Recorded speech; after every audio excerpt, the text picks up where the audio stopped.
오늘은 같은 곳, 딴 세계 이 제목으로 여러분들과 함께 은혜를 나누고자 합니다. 여러분들, 우리 사람들에게는 반갑지 않은 게 하나 있는데 그 고정관념이라는 게 있습니다. 근데 개인적으로 가지고 있는 고정관념도 상당하지만 한 사회가 가지고 있는, 또 한 나라가 가지고 있는, 또 한 인종이 가지고 있는 그런 고정관념도 있습니다. 개인적인 것은 조금 교육을 통해서나 환경의 이동을 통해서 조금 변동이 가능하다고 할 수도 있겠지만, 그것도 쉽지는 않지만, 그러나 사회적이고 국가적이고 민족적인 그런 고정관념은 쉽게 바뀌지를 않습니다. 왜냐하면 상당한 역사와 환경에 뿌리를 두고 있기 때문에 그렇습니다. 웬만하면 바뀌지 않습니다. 차라리 바뀔 수 없는 그 어떤 것이 바뀌는 걸 기대하는 게 낫지, 그 한 세계가 가지고 있는 고정관념이 바뀌기를 기대하는 것 결코 쉽지가 않습니다. 여기에 용감한 몇몇 사람들이 그래서는 안 된다라고 타파해 보려고 상당히 많은 노력을 했습니다. 그런데도 불구하고 역사는 얘기해요. 결코 호락호락하지 않다, 쉽지 않다라는 것을 말해줍니다. 근데 여러분, 이것이 우리의 어떤 의식 속, 생각 속에 있는 이 땅의 문제만 국한되는 게 아니라 우리가 성경에서 보는 영적인 세계, 영의 세계에 대한 안목도 이와 같다라는 것입니다. 한번 어떤 선입견이 만들어지면, 어떤 신학적인 선입견, 그런 것들이 만들어지면 시대가 아무리 바뀌고 세대가 바뀌어도 좀처럼 바뀌지 않는 것을 바라보게 되는 것입니다. 그래서 이제 예수님도 이런 말씀을 하셨어요. 아주 강력하게. 새 포도주는 새 부대에다 담아야 된다. 어마어마한 말씀이죠. 너희들의 시대에 갖고는 이 새 복음을 받을 수 없다. 그러니 내가 가지고 있는 이 새 복음은 너희들이 새로운 마음으로, 새로운 안목으로 받아야 된다라고 얘기하셨지만, 그게 예수님도 아셨어요. 쉽지 않다라는 걸. 그래서 이와 같은 말씀을 그 다음에 아쉽게 덧붙이셨는데, 뭐냐면 묵은 포도주를 마시고 나서 새 포도주를 원하는 사람은 없다. 묵은 것이 좋다고 여기기 때문이다. 누가복음 5장 39절 말씀입니다. 하물며 우리 예수님도 얘기하셨어요. 여러분, 아니나 다를까 그렇죠? 묵은 것이 우리에게 익숙하고 편하고 부담이 없고 안전하고 좋아요. 그런데 왜 굳이 모험을 하며 새 것을 찾겠어요? 아주 소수 외에는 그런 자들을 찾기는 어렵습니다. 자, 오늘 말씀은 몇몇 예루살렘 사람들이 예수님께 품은 의문으로부터 시작합니다. 그리고 그 의문 안에는 제가 지금까지 말씀드렸던 그런 고정관념이라는 것이 내포되어 있다는 것을 알 수 있게 됩니다. 25절부터 26절까지 말씀을 함께 살펴보겠습니다. 시작. 바로 그때 몇몇 예루살렘 사람들이 말했습니다. 이 사람이 바로 그들이 죽이려는 사람이 아닌가? 보시오, 그가 여기서 공공연하게 말하고 있는데도 저들이 아무 말도 하지 못하는 것을 보니 관리들도 정말 이 사람을 그리스도로 알고 있는 것이 아닌가. 네.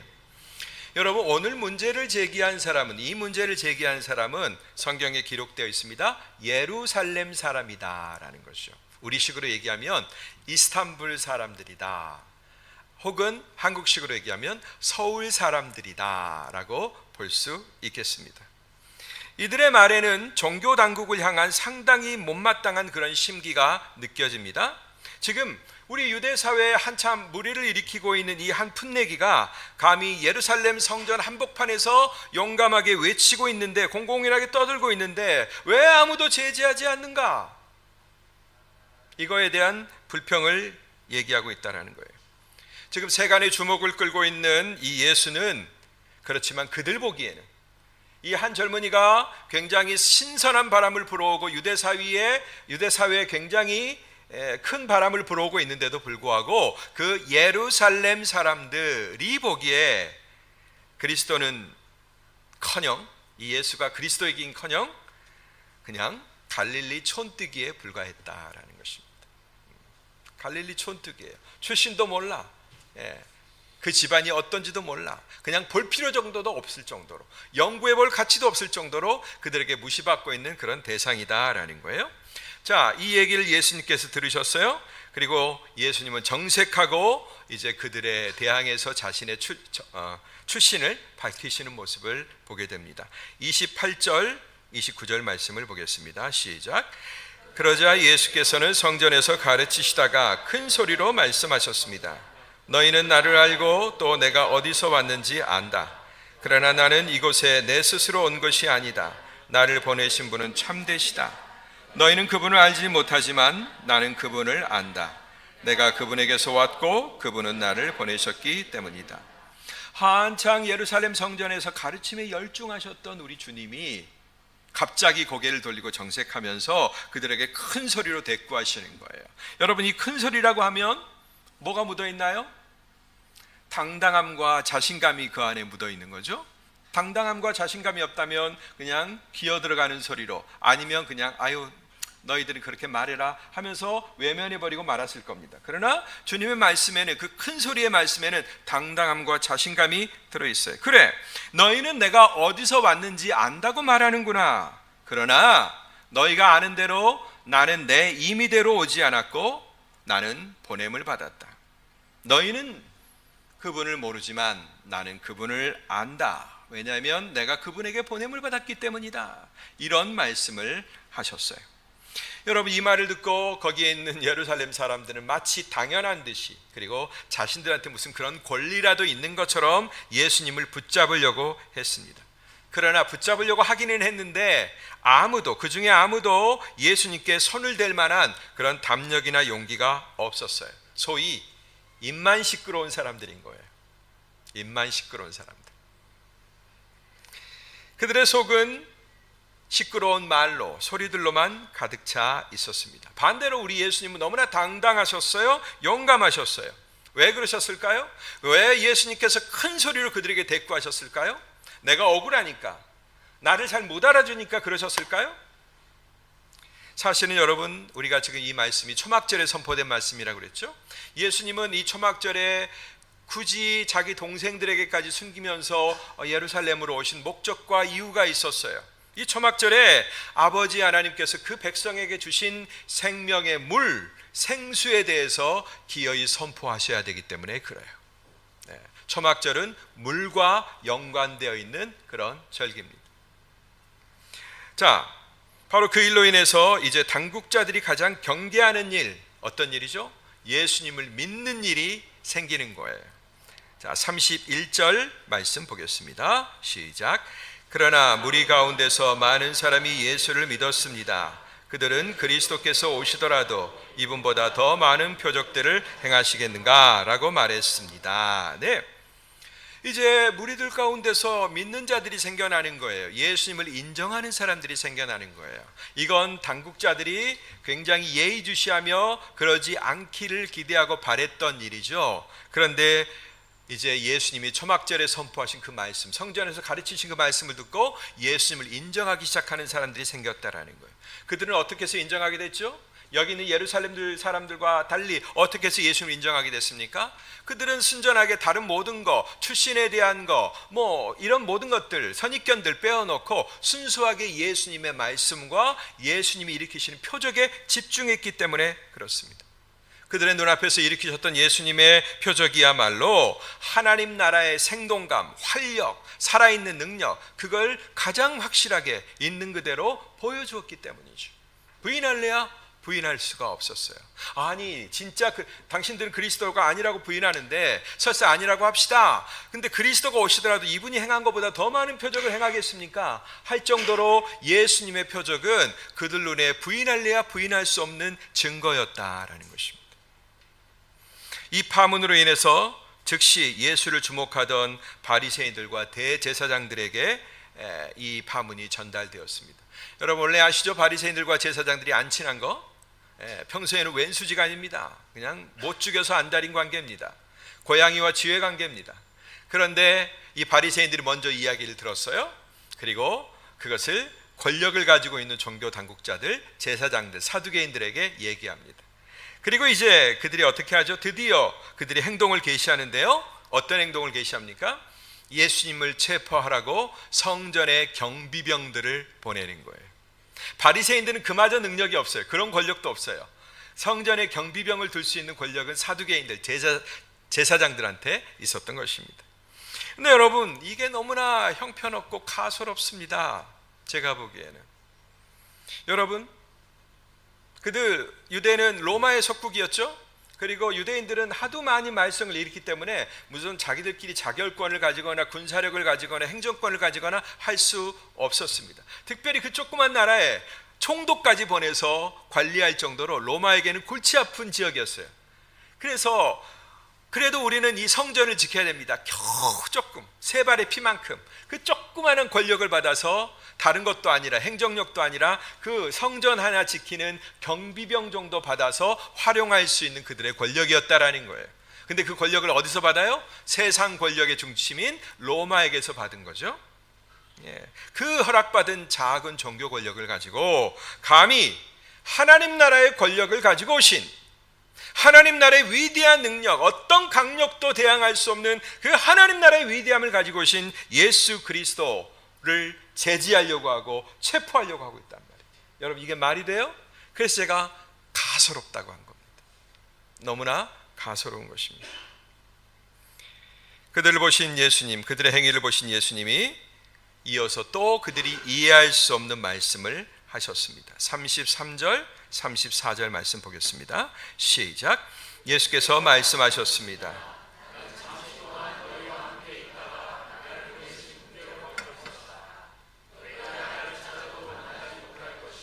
또 내가 있는 곳에 너희가 올 수도 없을 것이다. 예수님 그런 유대인들을 지켜보시며 아유 그래 그만해 너희가 그렇게 애쓰지 않아도 그렇게 나를 잡아가두려고 그렇게 나를 반대하지 않아도 나는 곧 너희들을 떠나 본래 나의 있던 곳으로 가겠다, 이런 말씀을 하신 거예요. 여러분, 그곳이 어디죠? 예수님이 가겠다고 하신 그곳이 어디예요? 그것은 바로 그들이, 그 유대인들과 예루살렘들이 그렇게나 안달하며 지키려고 했던 고정관념의 세계, 자기들의 기득권이 있는 세계, 자기들의 선입견이 있는 그 세계와는 완전히 딴판인 그런 세계죠. 어떤 세계입니까? 예수님께서 곧 선포하실 생명수, 생명의 물이 강처럼 흐르는 그런 곳이란 말이에요. 할렐루야. 아멘. 그곳에 예수님은 가시겠다, 이렇게 얘기하십니다. 그런데도 유대인들은 이 말씀을 끝내 이해하지 못하고 그들의 시야의 한계를 드러내었습니다. 여러분, 그들이 상상한 세계가 어떤 세계인 줄 아세요? 아니, 어디 간다고? 딴 세계 간다고? 이 얘기를 듣고서 너희는 내가 온 곳에 오지 못할 거다, 이 얘기를 듣고서 그들이 막 헷갈리면서 연구하면서 상상했는데 겨우 도달한 세계가 어디냐면 유대 세계를 벗어난 헬라 세계, 헬라 로만 세계, 그 세계만 생각한 거예요. 거기에 있는 그것도 모든 로마의 시민들을 대상이 아니라 누구만 생각한 거예요? 거기에 흩어져 있는 디아스포라 유대인들, 이 정도만 생각한 거예요. 에게 이제 우리가 핍박하니까 우리를 벗어나서 글로 도망가겠다고 한 건가? 거기 있는 그리스 사람들, 흩어져 있는 디아스포라를 향해서 자기가 선생행세하려고 그러는 건가? 이런 한계를 드러낸다라는 거예요. 예수님이 말씀하신 그 세계가 하늘나라, 하나님의 나라인 것은 누구도 예상하지 못했습니다. 아예 그 부분까지, 앞에까지도 접근조차 못했어요. 접근조차. 이게 그들의 한계였습니다. 자, 유대인들은 그렇다 치고 오늘 여러분들은 예수님이 땅에 살고 있는 유대인들에게 하나님의 나라를 보이려고 하시는 것을 보았어요. 계속해서 지금 나는 보냄을 받았다, 내 나라는 따로 있다, 나를 보내신 분이 따로 있다, 이 말씀을 계속해서 예수님이 반복하고 있죠. 반복하는 것은 그만큼 중요하기 때문이고 강조하시는 거예요. 그 나라를 보여주시려고 하는 거예요. 내가 있었고 내가 왔고 내가 앞으로 갈 그 나라, 그리고 너희에게 가져올 그 나라에 대해서 예수님은 계속 말씀하고 있는 거예요. 그런데 유대인들은 끝까지 그 세계를 보지 못했습니다. 예수님이 그토록 보여주고 싶은 그 세계에 대해서 그냥 눈을 딱 감고 안 보려고 하는 거죠. 그러면 유대인들은 그렇고 우리는 어떠냐 말입니다. 오늘 우리는, 예수를 믿는다고 하는 우리는, 교회에 속한 우리는 어떤가? 이걸 한번 생각해 보십시다.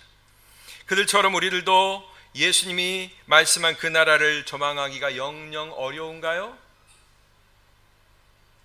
만약 우리가 어떤 고정관념에 사로잡혀 있다면, 그래서 그 세계에서 나오지 않으려고 하고 그 세계를 끝까지 지키려고 하고 있다면 역시 우리도 그 세계를 보지 못할 것입니다. 예수님이 알려주신 그 믿음의 세계가 우리에게는 그럼 영영 비밀로 남겨지는 거예요. 하나님 나라의 권력과 하나님 나라의 위대함과 죽은 사람을 살리는 능력과 우리의 삶의 모든 것들을 개변하시는 그 능력이 나와는 별개의 세계가 될 거라는 것이죠. 저는 종종 예수님과 사도들이 일으켰던 이 표적들이 오늘 이 시대에는 더 이상 나타나지 않는다, 이적은 신화일 뿐이다 라고 주장하는 분들을 만납니다. 교회 바깥에서도 만나고 때로는 교회 안에서도 만나고, 만날 때마다 저는 놀랍니다. 또한 그런 역사를 기대하고 하나님이 아십니다, 하나님 나라의 권력이 우리에게 임했고 그 나라는 못할 것이 없습니다 라고 말하고 접근하면 너무나 쉽게 그 선포가 미신적 신앙으로 취급당하는 것을 저는 여러 번 경험했습니다. 심지어 목사인 저에게까지 그렇게 얘기해요. 목사인 저에게까지. 아니 목사님, 그걸 믿고서 저한테 지금 얘기하시는 겁니까?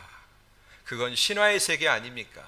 당신네 기독교를 전파하기 위한 어떤 자료가 되고 근거가 되는 그런 꾸며낸 이야기가 아닙니까? 라는 생각들이 그 안에 내포되어 있는 것이죠. 참 가슴 아픈 일입니다. 네, 교회 바깥에 있는 사람들은 그런다고 쳐요. 구원 바깥에 있는 사람은 그런다고 쳐요. 그러면 여러분, 지금 우리들에게 예수님은 어떤 주님이냐 말이에요. 기독교 신앙이란 진정 무엇을 말하는 겁니까? 우리가 믿는 기독교 신앙은 도대체 뭘 말하는 거예요? 그리고 우리에게 어떤 영향을 끼칠 수 있습니까? 여러분이 예수를 믿었어요? 기독교 신앙을 가졌어요? 그러면 그것이 오늘 현재 여러분의 삶에 어떤 영향을 미치느냐 말입니다. 미래에만 미치는, 어느 날 갑자기 도달하게 될 천국에서만 미치는 그런 영향력입니까? 그런 미미한 영향력입니까? 기독교 신앙은 하나님의 나라가 지금 현재 이 땅에 임하여 존재하고 있고 역사하고 있다는 것을 믿는 신앙입니다. 아멘. 또 그 예수님께서 그 나라의 역사를 일으키는 실체라는 점을 우리가 믿는 것입니다. 하나님의 나라가 지금 왕성하게 일하고 있는데 그 나라의 동력은 오로지 예수 그리스도, 하나님의 아들 예수 그리스도에게서 나온다. 이 사실을 믿는 것이 우리 기독교 신앙이에요. 그런 점에서 기독교 신앙은 미신과는 구별이 됩니다. 예수님은 우리에게 그 나라를 알리고 그 나라의 영원한 생명을 선물해 주셨어요. 그 나라, 예수님이 말씀하신 하나님의 나라는 분명 어느 면에서는 우리가 살고 있는 이 나라와 우리의 세계와 구별이 됩니다. 그러나 동시에 따로따로 완전히 유리되거나 결별된 세계가 아니다라는 것입니다. 더 자세히 말씀드리면 우리가 지금 육적 생명 활동을 영위하고 있는 이 시공간, 바로 이 자리에서 일어나고 있는 모든 일들이 하나님의 나라와 직결된다라는 것입니다. 할렐루야.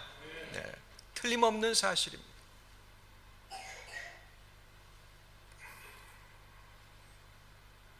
그리고 그 나라의 왕이신 예수님은 그의 영으로 지금 우리와 한 공간에 계십니다. 주의 영이 여러분 곁에 계심을 믿습니까? 아멘. 네, 분명한 사실이죠. 그리고 그렇기 때문에 내가 지금 살고 있고 겪고 있고 바라고 있는 나의 오늘이 그분하고 뗄래야 뗄 수 없을 만큼 단단하게 엮여 있어요. 어떻게 이것을 믿는 신앙을 가지고 부정할 수가 있습니까? 지금 나의 삶은 예수님과 단단히 엮여 있어요. 그러니 우리의 문제와 고통, 또 우리의 간절한 소원이 예수님께 결코 감춰질 수가 없는 것입니다. 어떻게 감춰지겠어요, 그것이? 그런데 이처럼 확실한 사실도 성령이 우리들의 마음을 열어주셔야만 우리가 볼 수 있습니다. 네. 눈으로 보고 너무나 확실한데도 불구하고 그것이 성령이 내 눈을 열어주셔야만 우리가 그걸 느낄 수 있고 비로소 긍정할 수 있다라는 것입니다. 이러한 예를 구약과 신약에서 각각 하나씩 들어보겠습니다. 근거 있는 말씀을 해주세요, 목사님 이러실까 봐 제가 근거를 제시해 드릴게요. 북왕국 이스라엘의 선지자 엘리야의 시종이었던, 그리고 그의 제자였던 엘리사 시대로 우리 한번 가보겠습니다. 열왕기하 6장 17절 말씀이에요. 열왕기하 6장 17절 다 같이 읽겠습니다. 시작. 그리고 엘리사가 기도했습니다.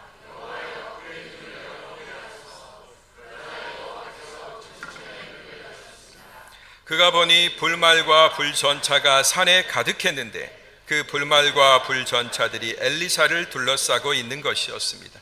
여러분, 어떤 얘기냐면요, 지금의 시리아죠. 거기에 있는 아람이라고 하는 나라가 있었어요. 그리고 그 아래에는 북왕국 이스라엘이 있었습니다. 서로 접경하고 있었기 때문에 막 서로 다퉈요. 근데 당시에는 아람의 세력이 막 세졌어요. 그래서 그 아래에 있는 이스라엘을 어떻게든지 점령하려고 전략을 짜고 왕들이 출군을 명합니다. 그런데 정작 군사를 이끌고 가보면 거기에 벌써 이스라엘의 수비대가 딱 도착해 있는 거예요. 한두 번이면 괜찮겠는데 가는 족족 벌써 다 준비를 하고 있는 거예요. 그러니까 기습을 못하는 겁니다. 속상하겠죠. 도대체 이게 웬일이래? 이게 도대체 무슨 일이래? 했겠죠. 그랬더니 어떤 사람이 그 아람 왕에게 얘기하는데, 이스라엘은 엘리사라는 선지자가 있어서 우리가 하는 모든 얘기들을 다 듣고 있고 우리의 모든 사정을 속속들이 다 알고 있습니다. 이렇게 얘기하는 거예요. 그래? 그러면 그 엘리사를 제거하면 되겠네? 해서 아람 왕이 군대를 파송해서, 여러분 단 한 명이에요, 엘리사는. 근데 엘리사를 없애기 위해서 군대를 파송해 가지고, 역시 권력, 자기가 가지고 있는 확보하고 있는 그 권력이죠. 그 권력을 가지고 하나님 나라의 권력을 대항하려고 하는 것을 보게 됩니다. 근데 이 광경을 보자 엘리사는 아무렇지도 않은 거예요. 꼼짝도 안 하는 거예요. 그런데 그의 종 게하시 종은 이 아람 군대가 어느 날 갑자기 자기들의 집을 뺑뺑 둘러싸고 있는 것을 보면서 두려움에 빠집니다. 너무나 두려워했어요. 그리고 선생님 선지자님 큰일 났습니다 하면서 보고를 합니다. 그때 너무나 천연덕스럽게 아무렇지도 않고 어떤 동요도 없었던 엘리사가 이렇게 한 거예요. 여호와여, 따라하겠습니다. 여호와여, 그의 눈을 열어 보게 하소서. 저는 여러분들께 기도합니다. 여호와여, 우리 모두의 눈을 열어서 보게 하여 주옵소서. 그 두려워하는 종을 위해서 기도하자 여호와께서 그 청년의 눈을 열어주셨어요. 그러자 아람 군대하고는 비교할 수 없는 훨씬 더 큰 군대가 불말과 불전차까지 다 동원해서 그들을 에워싸고 있는 것이 보이는 거예요. 일시에 그 마음 가운데 있었던 두려움이 어디로 갑니까? 다 사라지는 거죠. 여러분, 이처럼 우리는 이성의 눈이 아니라, 육안의 눈이 아니라 영의 세계를 볼 수 있는 영안이 열려야 되는 줄로 믿습니다. 이 눈이 여러분들에게 열리길 바라요. 이것을 믿는 것은 미신이 아닙니다. 육안에 있는 것을 바라보는 것, 그냥 그것은 현상이죠. 그러나 하나님이 열어주신 영안을 가지고 이 땅에 육안으로 볼 수 없는 것을 보겠다고 하는 것, 그것이 어떻게 미신입니까? 믿음이죠. 또 이번에는 예수님 시대로 가보겠습니다. 구약 한번 먹었으면 신약도 먹어야죠. 누가복음 9장 28절에서 31절 말씀입니다. 다 같이 읽겠습니다. 시작. 이런 말씀을 하신 뒤 8일쯤 지나 예수께서는 베드로와 요한과 야고보를 데리고 기도하러 산에 올라가셨습니다. 예수께서는 기도하는 동안 얼굴 모습이 변하셨고 옷이 하얗게 빛났습니다. 그런데 갑자기 두 사람이 나타나 예수와 더불어 말을 하고 있었습니다. 이들은 모세와 엘리야였습니다. 그들은 영광에 쌓여 나타나 예수께서 예루살렘에서 이루실 일, 곧 그분의 떠나가심에 대해 말하고 있었습니다. 네, 여러분 8일 만에 그랬는데, 이 8일은 베드로가 가이사랴 빌립보에서 주는 그리스도시요 살아계신 하나님의 아들이십니다 라고 신앙 고백을 했던 그 이후의 8일입니다. 그 신앙 고백으로 베드로가 태어났다면 이 8일 후에 이 광경을 봄으로써 마치 할례처럼, 8일 만에 할례를 받는 것처럼 하나님의 거룩한 백성의 세계로 구분되는 거죠. 그 구별되기 위해서 하나의 광경을 본 겁니다. 베드로와 요한과 야고보 12제자 중 이 세 제자만 구별이 되어 그를 데리고 저 다볼산이라는 산으로 올라가십니다. 그리고 예수님은 기도하는 동안 그 얼굴과 옷이 변하셨어요. 이 모습이 얼마나 위대하고 얼마나 황홀했는지 다른 성경에 보면 베드로가 뭐라고 고백해요? 정신없이 자기가 한 말인지 아닌지 구별도 못할 만큼, 주님 우리가 여기다가 초막셋을 지을게요, 하나는 주님을 위하여, 하나는 모세를 위하여, 하나는 엘리야를 위해서 지을게요 하면서 어떤 감동에 의해서 그런 고백을 하게 되죠. 예수 그리스도의 원래 계시던, 원래 가지셨던 그 모습, 예수 그리스도께서 원래 가지셨던 그 영광, 그것을 구경하자마자 저 세상 사람인 것처럼 저 세상의 고백을 하는 베드로의 모습을 보게 되는 거예요. 여러분, 모세와 엘리야는 어떻게 알아보았을까요? 가르쳐준 사람이 있습니까? 없었죠. 그러나 성령에 의해서 그 감동으로 얘기한 그 말 가운데 녹아 있는 거죠. 모세를 알아보고 엘리야를 알아본 거죠. 그럼 모세는 누구고 엘리야는 누굽니까? 모세는 구약교회를 설립한 사람이라고 보면 돼요. 그 다음에 엘리야는 그 구약교회가 무너지자 그 교회를 다시 세운 사람, 개혁한 사람이라고 보면 됩니다. 그리고 예수님과 나누신 대화의 주제는 뭐였어요? 이 세상에서 예루살렘에서 하실 일을 다 하고 떠나가실 것, 별세하실 거에 대해서 얘기하셨어요. 오늘 예수님의 말씀하고 똑같잖아요. 나는 곧 너희가 그렇게 하지 않아도, 너희들이 그렇게 애쓰지 않아도, 나를 쫓아내려고 애쓰지 않아도 나는 곧 그 나라로 갈 것이다. 뭐 한 다음에 너희들에게 생명수의 말씀을 전파한 다음에, 생명을 주는 역사를 이룬 다음에, 아멘. 여러분, 하나님의 말씀은 다 이렇게 살아있고 연결되어 있습니다. 예수님은 그의 교회의 주역이 될 자들에게 저 하늘의 영광을 가시적으로 보여주셨어요. 그리고 교회 대표들을 소환하시고 앞으로 교회 대표가 될 자들에게 그 일을 보여주신 거예요. 이건 누구에게 주신 말씀이에요? 그러니까 교회에게 주신 말씀이다라는 겁니다.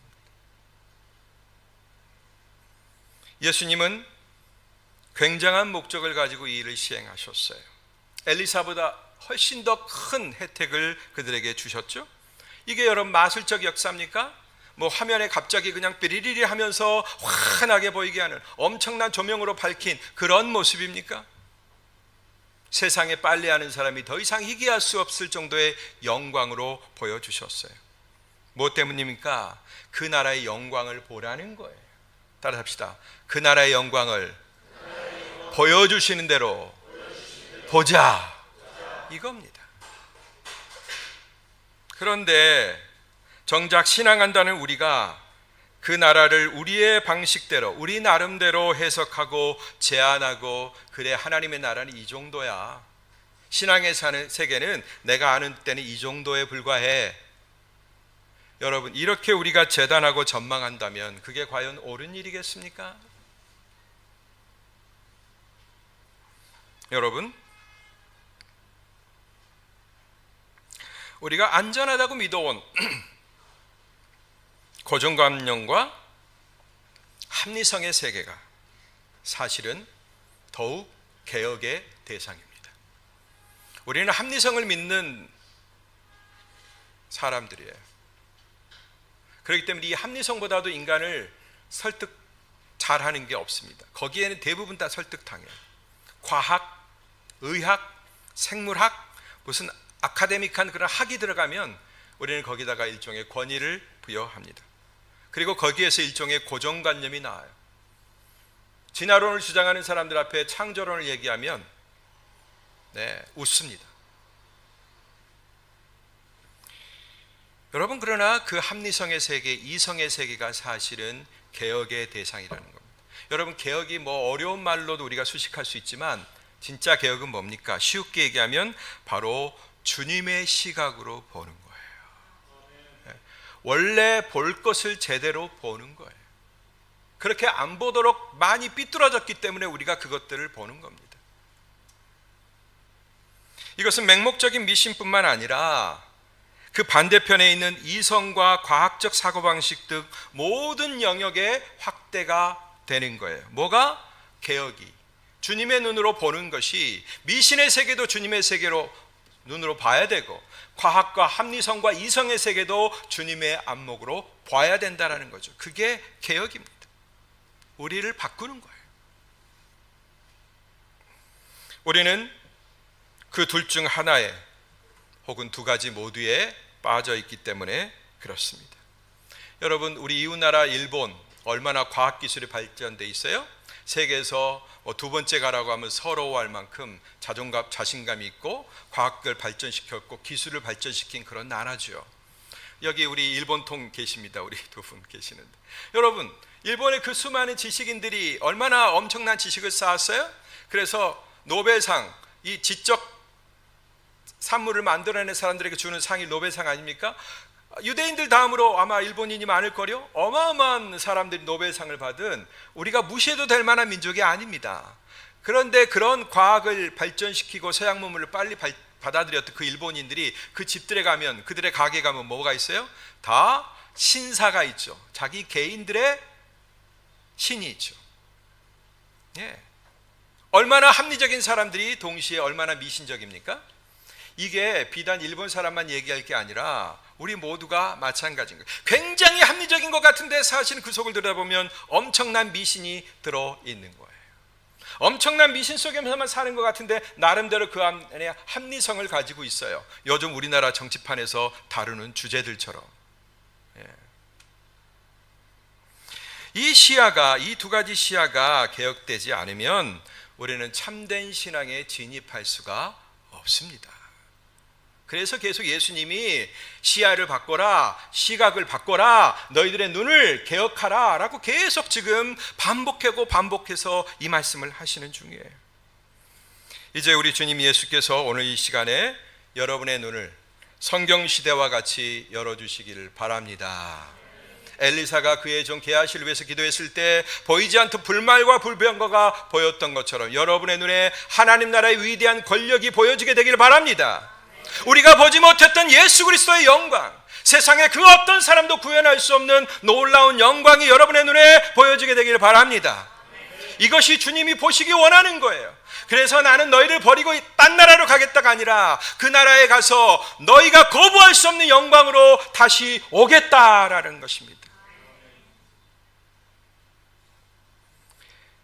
그러한 은혜가 여러분들에게 임해서 비단 현재 임한 하나님 나라의 영광뿐만 아니라 그 나라의 능력까지, 여러분들의 삶에 구태연하게 일어나는 그 모든 습관적인 일도 정복할 수 있는 힘, 그 다음에 부지불식간에 임하는 그런 모든 난관들을 극복할 수 있는 힘, 고질적인 병폐를 타파할 수 있는 그 힘이 우리에게 주어졌다는 사실을 믿고 여러분의 삶 속에서 활용할 수 있게 되기를 주의 이름으로 축복합니다. 기도하겠습니다.